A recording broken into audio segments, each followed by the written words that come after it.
Okay. Okay. So I'm going to go ahead and introduce and turn it over to our speaker for today. It's Steve Handler from Beacon Realty Properties. So he's been a great resource for our office, has been doing this presentation for, what did you tell us, at least 8 years now for at least the medical campus. We always greatly appreciate having him. Students love hearing from him and hearing some of his advice. So with that, I'm going to actually turn it over to Steve. Thank you, Alex.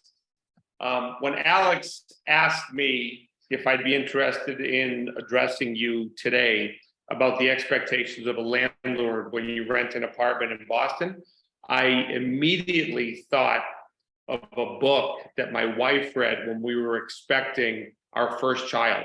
And it was called What to Expect When You're Expecting. And the book broke down the entire pregnancy, month by month, told you the changes that were going to occur in her body, as well as explaining what stage of development the baby was at. So I hope that when I'm done today, you'll have a better idea of the process, understanding the different stages that you have to go through to rent an apartment in the city of Boston, and what to watch out for, what to be aware of.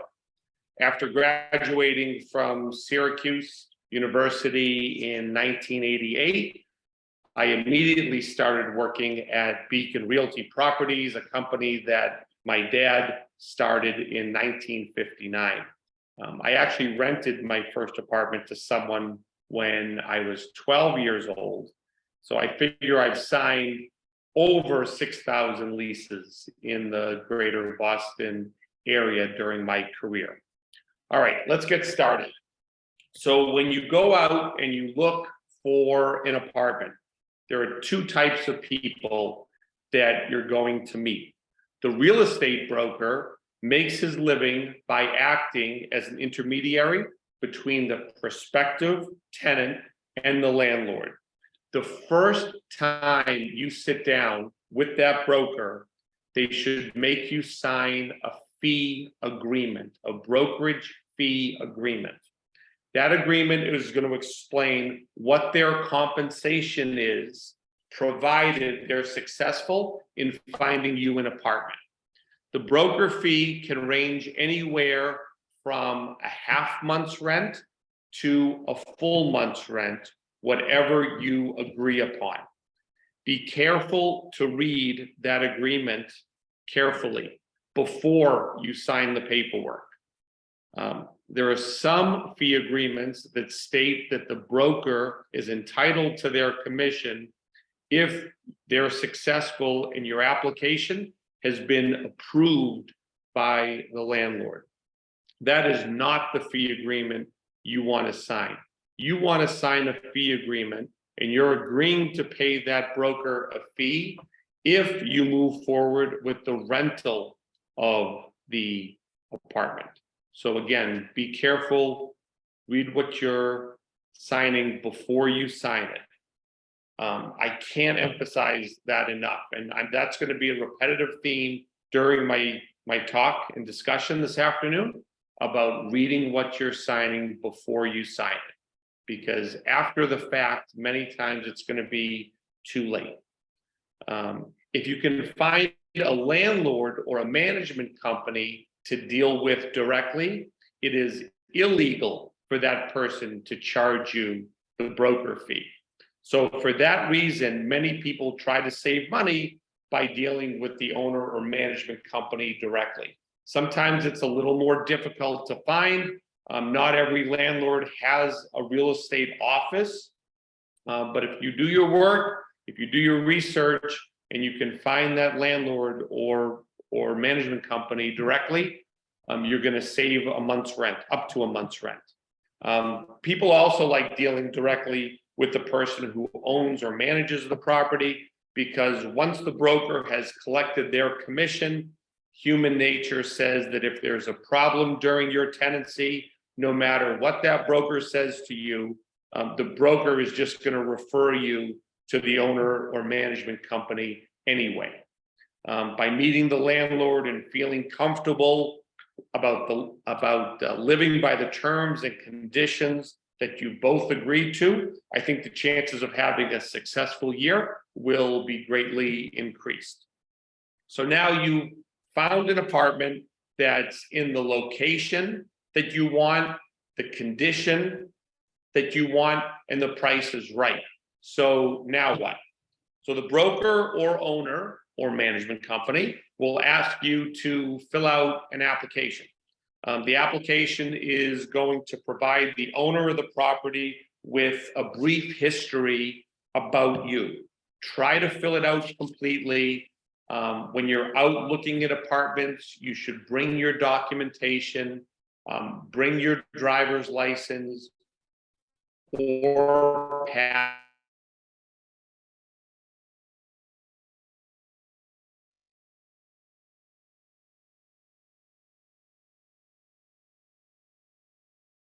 If you're a foreign student, copies of your I-20,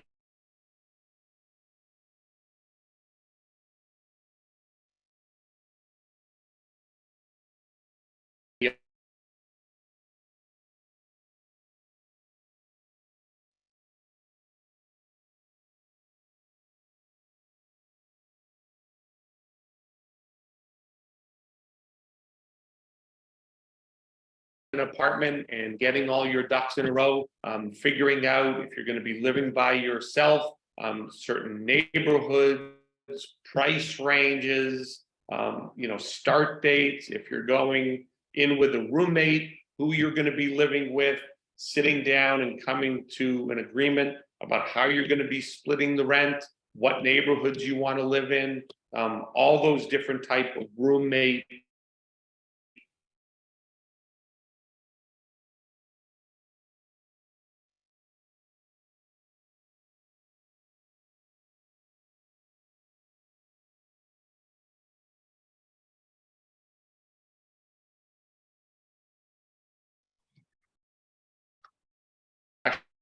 Hey, Steve, you're lagging a little bit. School is over, 4 people get into midterms, not midterms, finals, and before everyone starts going their own separate ways in the month of May and June. As we get closer to September 1st, people are just renting the best units off the top. So the longer you wait, the less choice you're going to have. Hey Steve, I'm sorry to interrupt. There was a little bit of a lagging issue. So would you be able to go back a couple minutes of what you said before, just to make sure? From when I graduated from Syracuse? No, about talking about the documents you'll need to provide. So like for the international students, the I-20s and things like that. Sure, no problem. Thanks.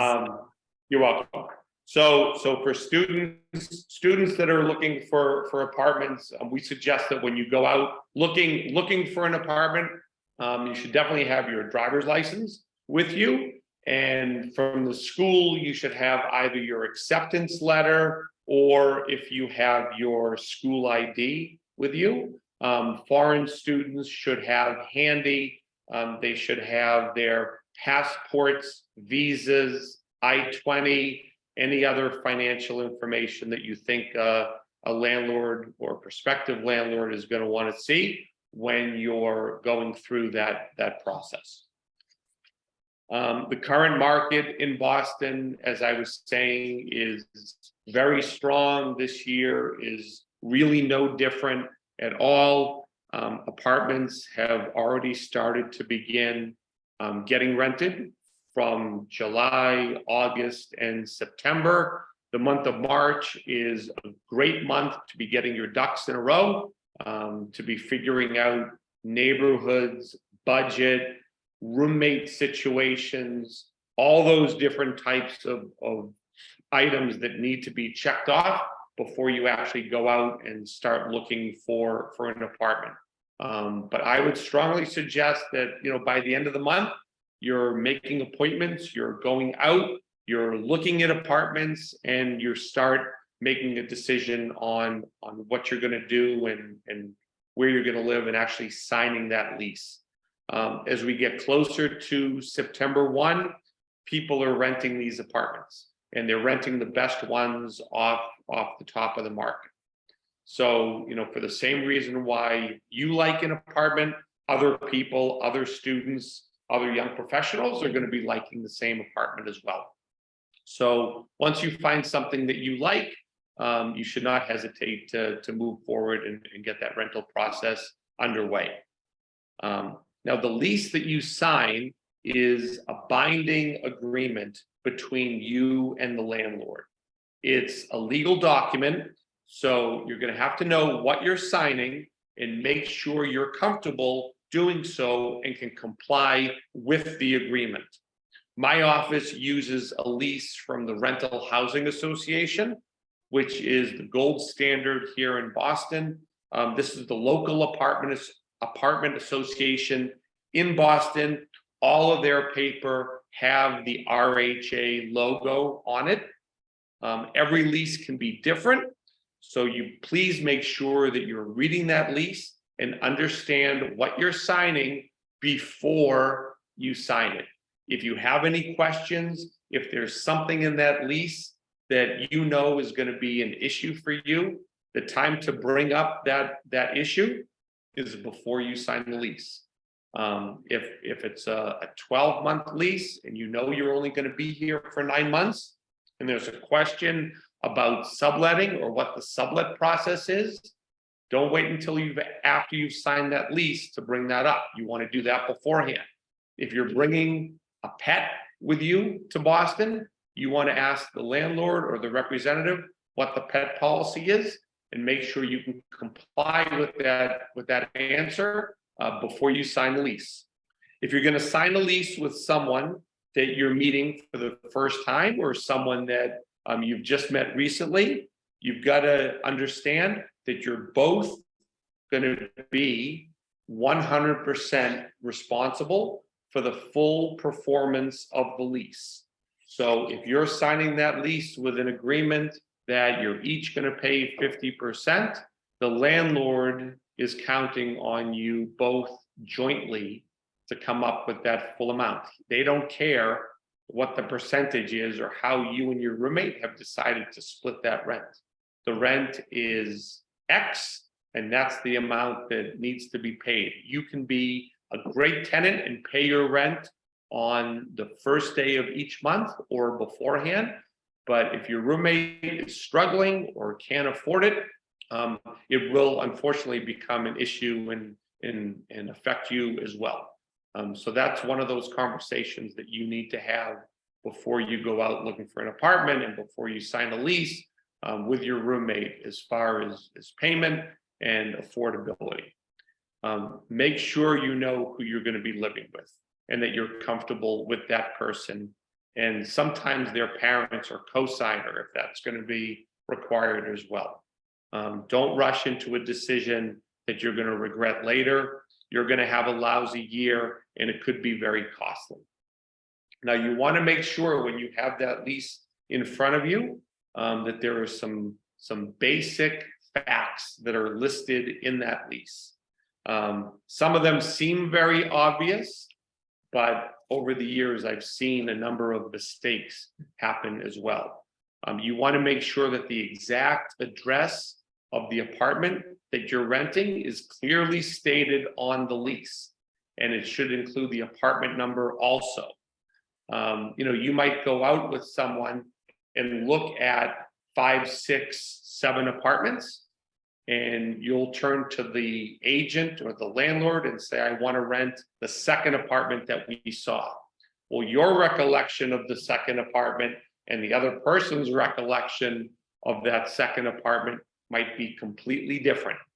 So, when you're going out, if you have a pen or piece of paper, or people do it in their phone now, just write the apartment number down and what your thoughts are and the one that you want to move forward with.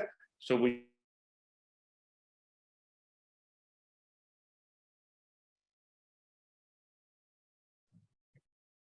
Hey, Steve, you're cutting out again. Okay. Is it me? I can move.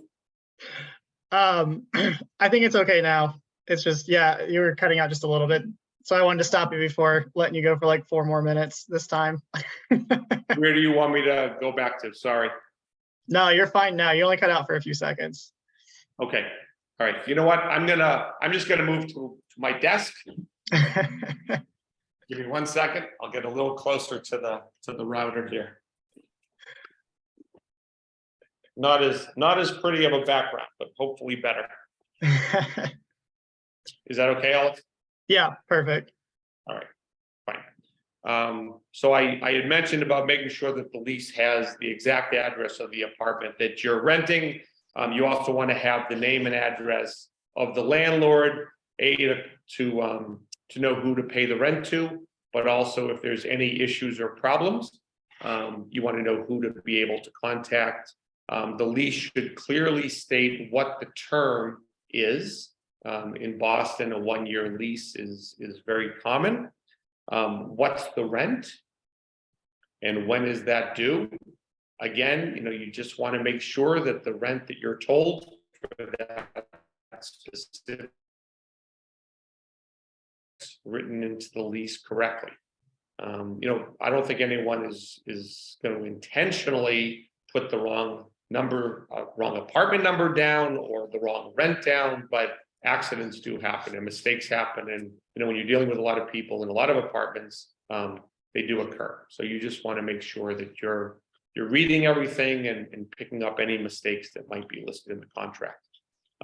Who should you contact for maintenance? And is there an emergency phone number to reach out to and to call, whether you're locked out, if you lose a key, if your toilet is broken and not working, something like that. If a window shade falls or if a light bulb goes out, not an emergency. But if there is an emergency, you want to know how that's going to get resolved and who you should call. What utilities are included with the rent and what you're going to be responsible for. So as far as water, heat, electricity, cable TV, internet, trash removal, all that has to be clearly included in the lease so that there's no question and you understand what's included and what's not. In order to avoid any problems during the lease, you want to make sure what the policy is on painting. If the lease says you can't paint, please don't paint. That's the easiest and best recommendation I can give you. When you move into your apartment, it should be clean, it should be in good condition. We typically give our tenants clean white walls when they move in, and we want clean white walls when they move out. Can you hang pictures on the walls? Is parking included with the rent? Or is there an extra fee? Is there garage parking? Is it outdoor parking? You want to know, if you are bringing a car to Boston, what you're going to do with that car. And the more notice you have and the earlier you can figure that out, the better. Sometimes renting a parking space for a car in Boston is more difficult than finding an apartment. Are pets allowed in the apartment? We spoke about that already. When can the landlord enter your apartment? What kind of notice should you expect to receive? What happens if you add an additional person onto the lease? Are you able to, and what's that process? Sometimes you'll look at an apartment, you'll look at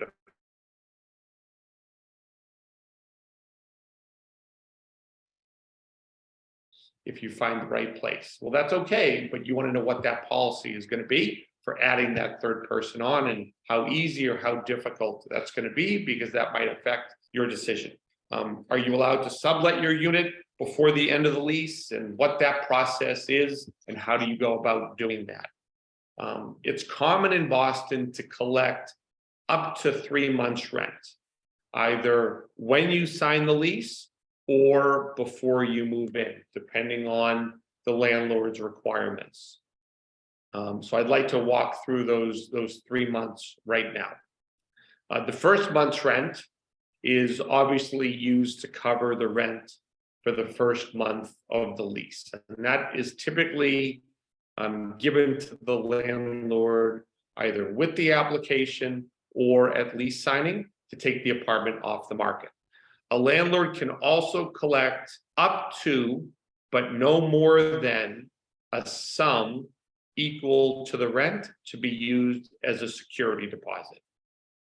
All right, so I'll repeat that again. If you rent an apartment, let's say a studio apartment for $2,000 a month, you're going to be expected to put down $2,000 for the first month's rent and no more than $2,000 for a security deposit.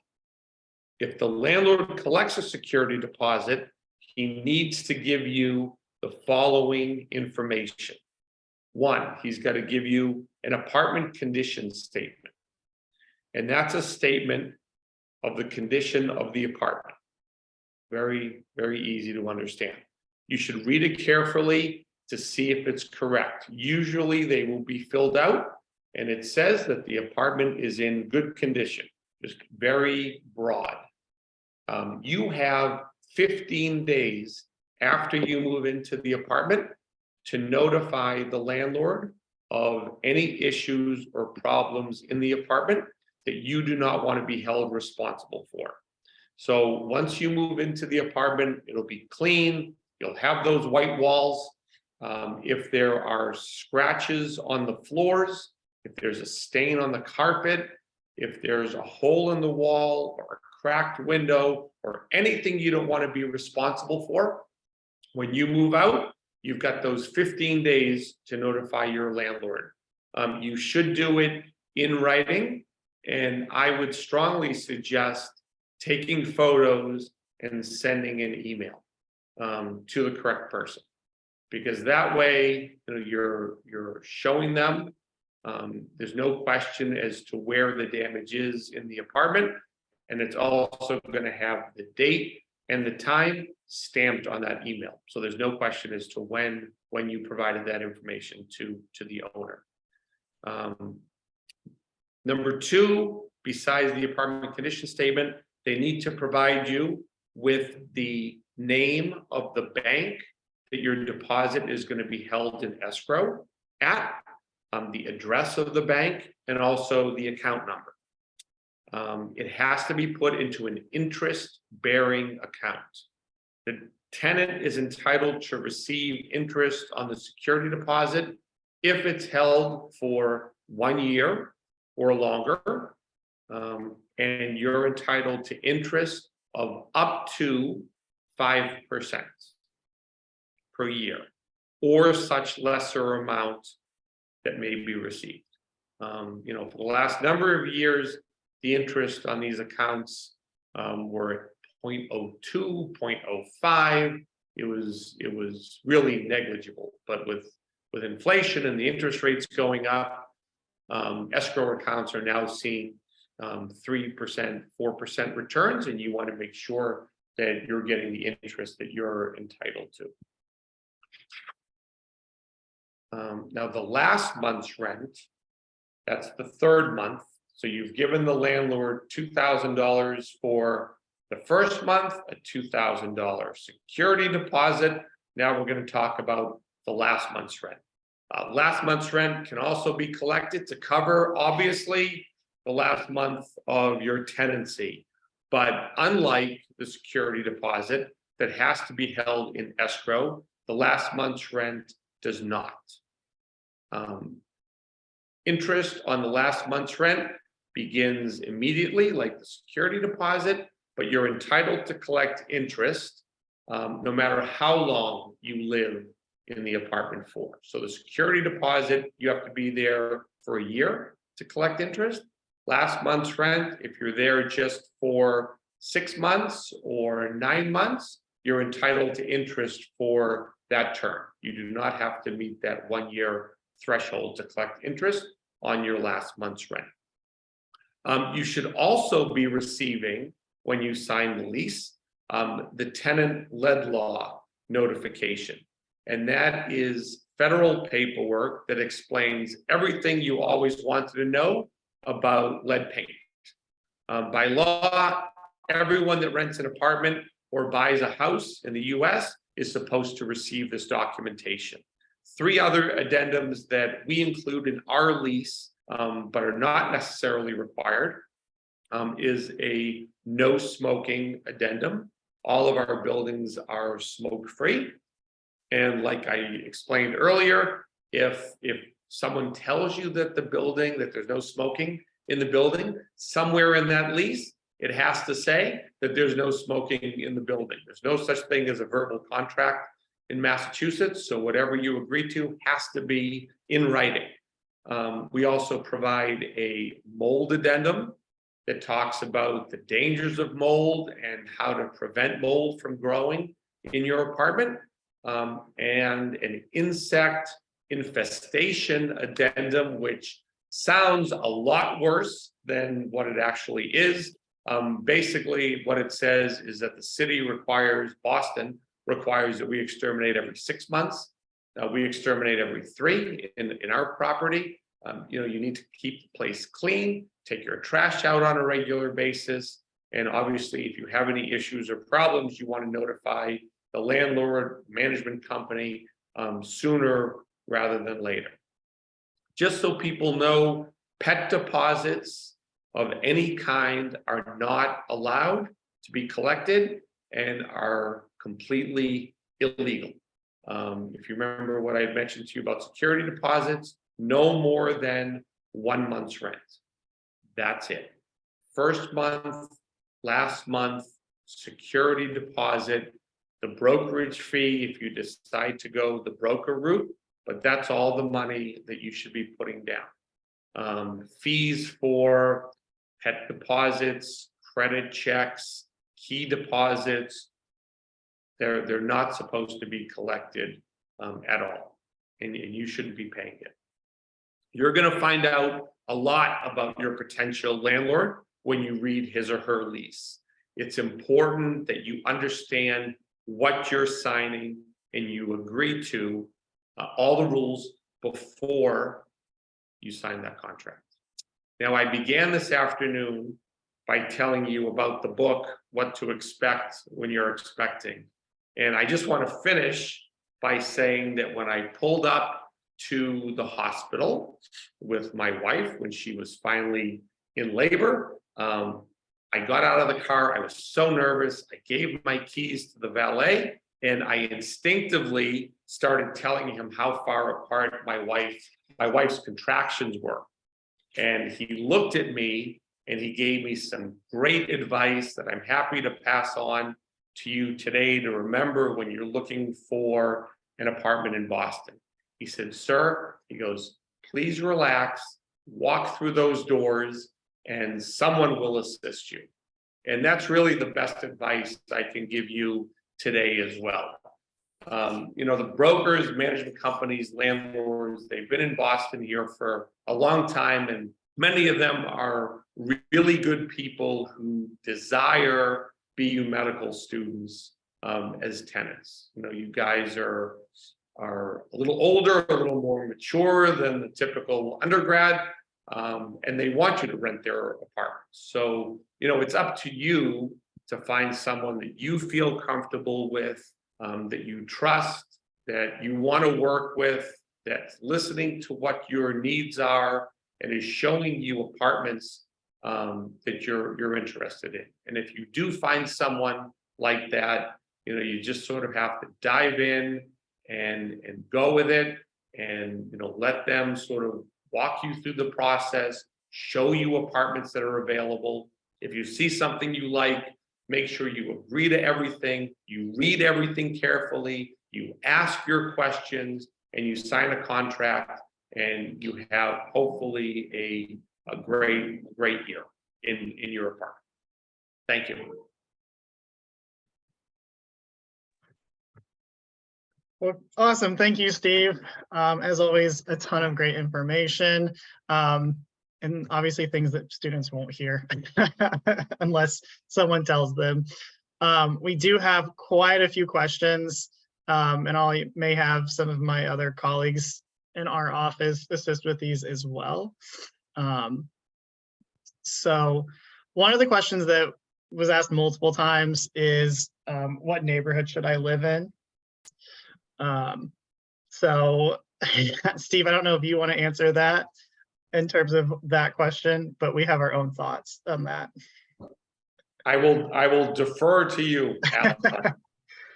When it comes to which neighborhood you're living in, it truly does depend on each person and your kind of your budget, how far you want to be from campus, your family size. So obviously with some of our dental students, especially you may be coming with a family.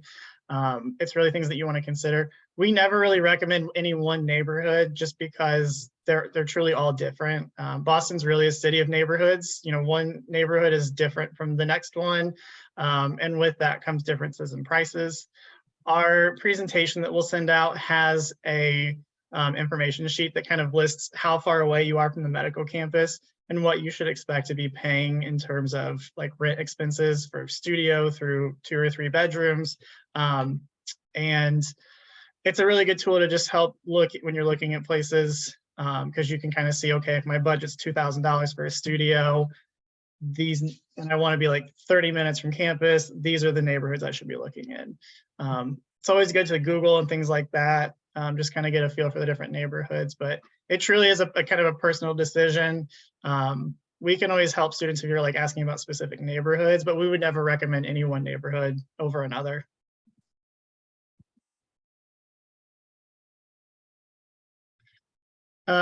What is the likelihood of finding leases that start in July or August? So there are apartments that are available that start during those months. Landlords are very aware that medical schools and law schools start in July and August.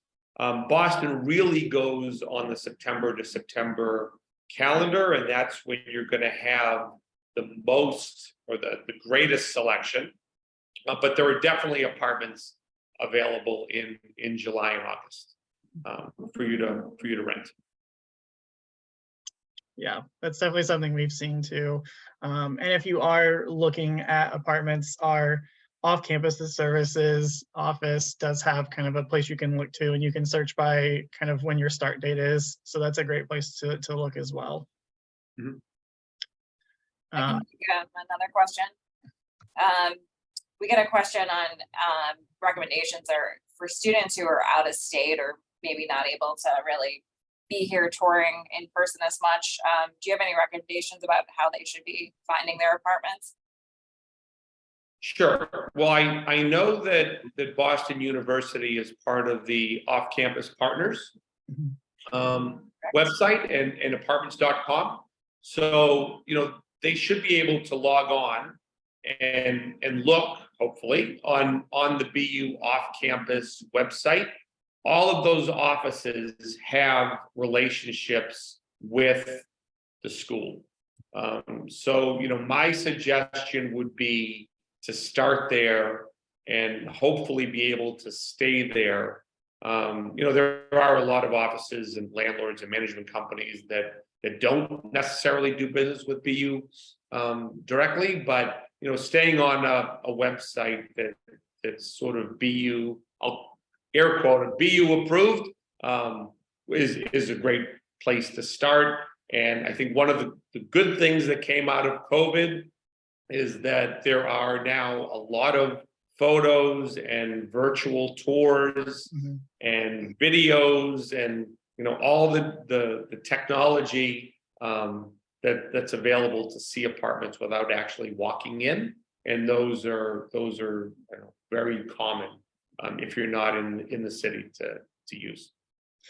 Yeah, I would definitely second that. Just we always recommend people actually look at the apartment if you can't make it. Like Steve said, it's one of the weirdly nice things about COVID was that nowadays, if you're working with like an apartment building or the landlord directly, most of them are pretty amenable to doing like a video tour, sending you pictures. And like truthfully, nowadays, if you're working with a broker and they won't do a video tour for you, generally I'd recommend finding a new one because most brokers will go look at apartments on your behalf and like take a video while, FaceTime, things like that, while walking through the apartment, just to show you what it looks like. So if you are working with a broker, that's definitely one of the things I would recommend is requesting that if you're not able to actually be here in person. But you should, at the very least, get pictures, listen about what damages may be there. And ideally, though, you're getting some sort of video tour, which most places will offer nowadays. Having a lazy broker, and especially someone who you're paying to act as your eyes and ears if you can't come to Boston, is something that you definitely want to avoid.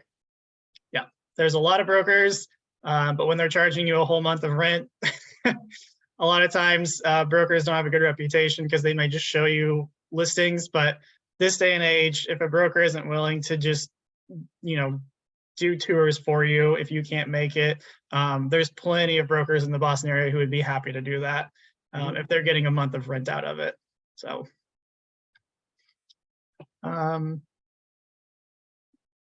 so there was a question about is it possible to sign a lease in like mid-month, so like July 15th? Something like that, it's really going to be on a case-by-case basis, as far as availability, as far as, if the landlord needs to do some work and turning the apartment over to you. I would say that a majority of the apartments start on the 1st of the month, but certainly a possibility to find something. Just don't forget, the more twists and turns that you put into your search, the more difficult it's going to be. Yeah. In a lot of newer apartment buildings, if you're looking at, if you want the luxury apartment and your budget allows for it, a lot of them nowadays do have kind of a start date that may be like mid-month. So if you are looking at those, that's something you can look at too. And then there's questions about signing the lease and being able to hold that lease. So the idea is basically like, if you sign a lease, it's not like you're taking over the apartment that day. Whenever you sign that lease, it'll tell you when you can actually move in and when the start date is your lease. So if you're looking for a lease starting in July and you signed it today, you would ideally have the start date being sometime in July. And that's basically just you and the landlord agreeing that on that date, you're going to be taking over the lease for that apartment.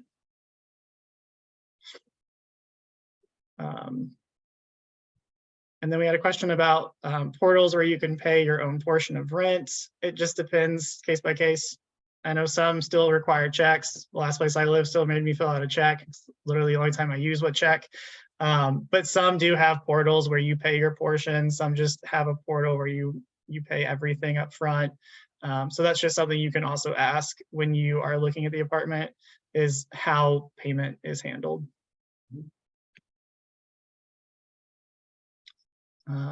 There's some questions, Alex, about students looking to connect with roommates. So if you're out of state and you want to connect with roommates, there's a couple ways you can do that. One is with each of your programs has some sort of portal or exchange that you can connect with other applicants and accepted students.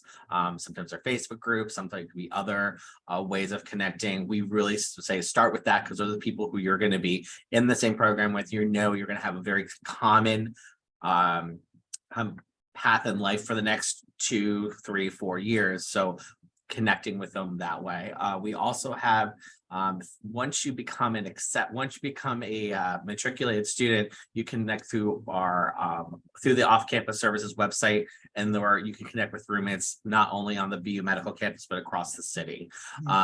So one of the things I would essentially direct back to to some of your admissions information to help you connect with other students about that. So you don't have to necessarily show up here to connect that way. Yeah, and I've seen things like Reddit and Instagram pages for your class or just general things like that. I've seen that more popular now with students reaching out, trying to find other people to live with. I like how Jonathan just kind of pops in, pops out whenever he wants. Very nice. There I am. just a little question of, you know, is it a good idea to pay more renting an apartment in a walkable distance rather than spending the difference on transportation? Depends on your situation. Personal preference, you know, Yeah, no apartment is ever gonna be perfect, and you have to come up with that checklist of things that are important to you and things that you can just sort of gloss over, and it's really on a case-by-case basis. We had a few people asking about where to live if you have families, what you should do, and what are some recommendations for students moving in who have children and families. I think, you know, during your search, you're obviously looking for larger apartment. You might be looking for, I can see you have it up on the screen, school district information. I mean, all that information should be provided when you first reach out to the landlord, the management company, or the buildings, and just explain to them exactly what your situation is, what you're looking for, who's coming with you, what your requirements are, and then focus your search on your needs. Right, and to add into Steve was saying, it's like there are families live in every single neighborhood in the city, so there isn't like there's like one right place or one wrong place. I think it's where you feel comfortable. That's really at the end of the day that there's really 3 C's you want to consider. If the unit is clean, if yourself feel comfortable there, and you're close to transit. That's the most important things. Everything else beyond that is really kind of superfluous. If you are driving to campus, we do recommend that if you have other ways of getting on campus, utilize those, either public transit or walking or things like that. Parking is at a premium over on the medical campus. We're in a very urban area it's compact, and there's just very limited student parking. So if you do have to park or you do have to drive into the campus, just be aware that there are going to be limited options for you. So if you are living a little farther out, there are commuter rail options that you can take into the city and then utilize local transportation there. You know, there are students who live all over the region. Some live within walking distance, some live good ways out, but there's not any wrong place to live. It's just wherever you feel comfortable. How common is it for apartments to require a last month's rent, or is it more common to just require first and deposit? You know, good question. I think it's just going to depend on the landlord, Mhm. you know, and where you're going. You know, it's common for first, last, and security. Some people only accept first and last. Some is first and security. It can range anywhere from 2 to 3 months. And then, of course, you know, you also have to factor in the brokerage fee if you decide to go that route and use these real estate broker to help you with your search. Yeah. And then just a couple of questions that I can answer really quick for these. What's the average cost of a studio apartment? So again, we have a resource handout on the slides, and we'll send those out to everyone. That kind of just shows you what you should be expecting for costs. I will say, in this day and age, you're probably looking at around at least 2,000, maybe a little bit less for a studio in any neighborhood. And in some neighborhoods, it could get over 3,000 for a studio apartment if you are going for the full bells and whistle kind of place to live. So yeah, take a look at the map, and it'll kind of show you which neighborhoods may have studio 1, 2 bedrooms that are more in your budget each month. Alex, I just want to add to that. Just don't forget, you hit it right on the head. I think the average studio in Boston is 2,000 a month, but that's an average. So there are going to be apartments that are less, and there are going to be apartments that are more. You know, so I just don't want everyone to think that if they don't have 2,000 that they have to go so far away. You can find apartments in Boston for less. Yeah. And then we have a question. So if your program begins on July 1st, what do you usually do if most housing is available in September? You just search hard for that July 1st apartment. I Yeah. mean, you know, they're out there. You know, I didn't mean to imply that you're not gonna find any. Mhm. You know, if you think about all the students that are at BU Medical now, you know, their leases probably started July 1st, and there's gonna be a certain amount of students that are leaving their units on June 30th. So those apartments will be available from July 1, as will others. They're out there. There just won't be as many as a September 1 start date. But if you're looking for July housing, you will be able to find some. Yeah, I would say anecdotally, I've lived in Boston for it'll be 18 years. And I've had 5 different places. Only one of them was a September 1st start. So you can find places out there that aren't a September 1st start. Yeah, same. I lived in 5 places and none of them have been September 1st, so it's doable. Sometimes you get a good deal because they want to fill their apartment before, if an apartment is like a broken lease, they want to fill it sooner. So sometimes I've seen people get deals even. So it Think exists. positively. Yeah, think positive. It exists.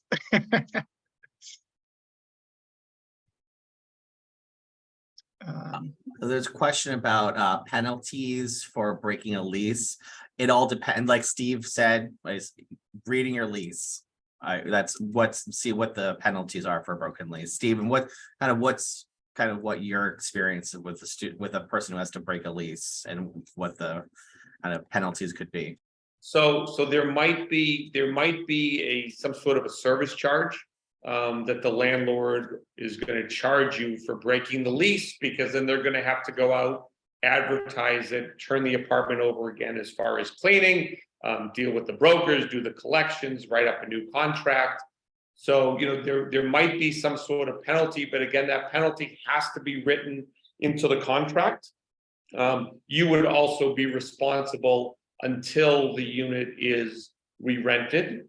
And you might be responsible for any difference in the rent that the landlord would not be able to collect from the new tenant for whatever reason. So if you said, you know, I want to sublet my apartment from January 1st and the apartment doesn't get rented or sublet until January 15th, you know, at the very least, you would also be responsible for those first 15 days in January. And then a great question, and can plug our office again. If a landlord's not being compliant with the law, or there's other issues with a landlord, are there resources on campus to seek advice? Feels like a weird plug that like it was planted, and I swear it wasn't. That is what our office can help you with.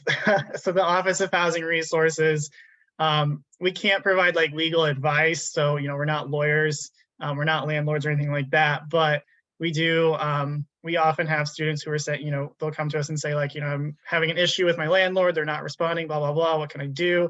And we can provide you with links to different legal services, or provide you with more information about some of the law, or what's necessary, or what landlords have to do and what they don't have to do. So you can always reach out to our office. Same thing with your lease. If you're like, I think something's weird about my lease, we've had students send those to us before and we've looked to them over. So we are really here to help with those questions if you're just not sure when it comes to housing.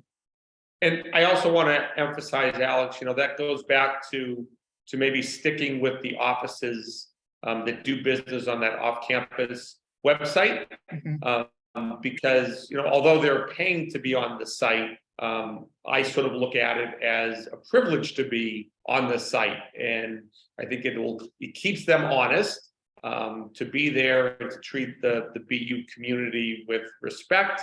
And if there are any issues and they get a call from, you know, either your office or someone at apartments.com, I think their attention will be given, their full attention will be given to the issue immediately versus someone that doesn't have a relationship with your office. Yeah. Jonathan, you may know this. If you have and this is for on-campus housing. If you've paid the $500 deposit, how long do you have to actually reserve the room? If you pay the deposit for BU housing, I believe they give you, I believe it's between, I think it's like 60 days, it was 30, 60 days before you, have to make a decision. What I would suggest is getting in contact with BU housing. There's been a kind of a big sea change in how on-campus housing, which is very limited, by the way. If you get that, is to contact BU housing. This is the first year that they're working through doing graduates and professional student housing. So check with them. I believe it's between 30 to 60 days, but don't quote me on that because it might be something different. So you can connect with them at housing@bu.edu. And then there was a question about common red flags and scams that we should be aware of. I can talk about some of the things I've seen. First of all, I said when we send out the links to information about different neighborhoods, average rents, one of the things to say, if it sounds too good to be true, it probably is. If you're finding a studio apartment in the South End for $1,200 a month, and there's maybe 1 or 2 pictures, it's probably a scam. If anyone is asking you to put in money, put in an application deposit before you even see the place, that's probably a scam. It's like if you can only connect through an email, or you don't have any other way of connecting with somebody, or even like the verbiage seems strange, just doesn't sound right. It's kind of similar to some of the like email scams that you have. Like the housing scams are a lot of the email scams that are just thrown onto like Facebook Marketplace, Craigslist, things like that. So as Steve was saying, so the people who do have to pay to get on the website, it is the privilege, because we have a way of kind of rooting out if we find places that are scams, we can look to have them removed. So I think the overall, from what I would say, is that just if it sounds too good to be true, it probably is. And ask them to connect with you via video, ask them to connect through Skype or through FaceTime or something like that. You can connect with them. I mean, at this point now, all real estate offices are open, they're staffed. If people are asking you for cash to wire money, like you said, Jonathan, that they're not available to show you the unit, all those types of red flags, you should walk away. If they don't have an office, if they don't have a place that you can walk into, that would also kind of arouse my suspicion a little. Mm-hmm. And then there was a question about applying for student loans to cover housing expenses. Yes, you can. In the interest of time, you can check out our Student Financial Services website and contact our office. We'd be happy to talk to you about financial aid, loan options, things like that for housing. And then the last couple of questions are really just about the kind of timeline for looking for places to live. So if your program starts in July, if you're looking for a place in September, when would be a good time to start looking?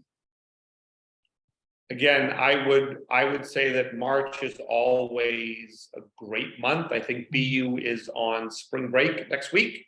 But March is a great time to sort of get your ducks in a row and figure out neighborhoods, size, roommates, locations, have the conversation with your parents about the financials, whether or not they're willing to co-sign, just, do all sort of the background work.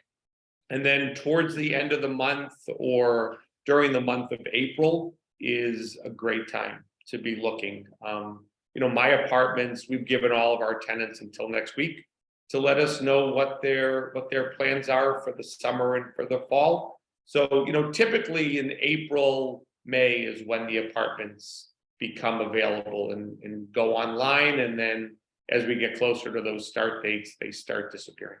Mm-hmm. Yeah. And then I'll say again, in the interest of time, for those of you who may have like kind of more personal questions or current things that are happening that you have questions about, feel free to reach out to us, and we can kind of talk more one-on-one about more unique situations or questions that you have about your situation. And Jonathan, I don't know, or Alex, sorry, I don't know if you have my contact information, but I'm also happy to speak to anyone if they have any. Oh, there it is. Look at that. Oh, How about that? amazing. Pure magic. Yes, that is magical. So that's my contact information. I'm also happy to answer any questions offline or personal questions, whether you rent from me or not. I'm always here and I try to make myself available to the BU community as a thank you. So don't hesitate to send me an email or reach out by phone. Well, it's been an hour. So once again, I will say thank you, Steve. Always great to have you. Hopefully the information has been a good source for all the students. I just want to plug for Housing Resources and Steve, our contact information is on the presentation, so feel free to reach out with any questions that you have. We will send out the recording for this video. It'll be available on our website, and we'll also send out the links to the presentation that we're here. So if you do have any follow-up questions, you can always check out those links, check out the video, or reach out to us. But thank you, everyone. Thank you for joining. Hopefully good luck with your housing search, and we'd be happy to help if you need anything else.